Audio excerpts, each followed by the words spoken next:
This is the first episode of GreenCognition. This is called Plastic Pollution, what it is, and how far we have reached. Plastic pollution. When we talk about plastic pollution, these are some of the key images that comes up to our mind, or when we look up on Google. According to Britannica, plastic pollution is defined as the accumulation in the environment of synthetic plastic products to the point where they create problems for wildlife and their habitats, as well as for human populations. Plastic pollution can be found in almost all ecological niche, from depths of the ocean to the mountaintops. The image below shows a mountain trek through Mount Everest, where we can see scraps of plastic laying here and there. Same goes for this image, which is from Mariana Trench, where we can see plastic in the form of straws and bottles.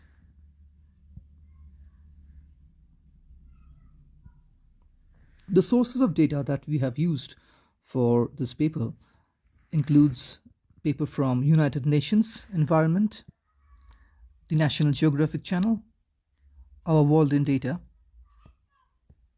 and Whale and Dolphin Conservation Organization. From National Geographic Channel or nationalgeographic.com, when we look for plastic pollution, these are some of the key information that comes up. More than 50% of plastic that ever been manufactured have been made in the last 15 years. The production of plastic have seen an exponential growth from a mere 2.3 million tons in 1950 to 448 million tons by the end of 2015, and it is expected that this production will double by the year 2050. Another picture from National Geographic, you can see an albatross nesting with some plastic bits which it had carried from other sources. Now we can see how plastic gradually enters into the ecosystem and starts affecting wildlife. Every year, about 8 million tons of plastic waste escapes into the ocean from coastal nations. And if we have to imagine what 8 million tons of plastic waste entering into the ocean would look like, that would look like garbage or 5 garbage bags full of trash being thrown into the ocean from every foot of the coastline around the world. Now, what makes plastic so much efficient and useful, like the additives that makes them stronger or flexible or durable, these are the same additives that becomes pollutants when they enter into the atmosphere. Some of them takes almost 400 years to completely break down. According to United Nations Environmental Program, the image and the slogan that says our planet is drowning in plastic pollution is exactly what it looks like. The number of single-use plastic is 5 trillion per year. 50% of all plastic is designed only to be used once. Since 1950, 8.3 billion tons of plastic has been produced. 60% of this 8.3 billion tons, which is 4.98 billion tons, enters landfills or the natural environment.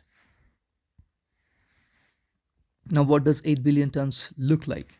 If you have to imagine the quantity or the size of a heap that the plastic pollution would create, or this 8.3 billion tons of plastic being produced since 1950 would look like, you have to imagine 18,400 Burj Khalifa buildings, which is basically the tallest one in the world. Or you have to imagine 56,000 Nimitz class aircraft carriers, or 55 million jumbo jets, or 55 to 83 million blue whales. And that is Burj Khalifa and a Nimitz class aircraft carrier, a jumbo jet, and a blue whale.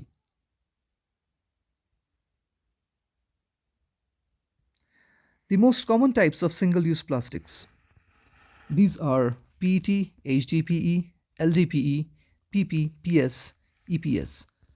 Each of these types are used for a different purpose because of its resilience or its characteristics, which makes them useful for different applications. Our worldindata.org gives some of this following statistical information. From both these graphs, we can see an almost exponential growth in both plastic production and the accumulation of plastic in the environment. Out of this entire 8.3 billion tons, or all the plastic that has been produced since 2017, packaging is one of the biggest sources of plastic, followed by building and construction. Now, if we see that the plastic used for packaging is more than double the times of the plastic used for building and construction or for textiles or any other sector.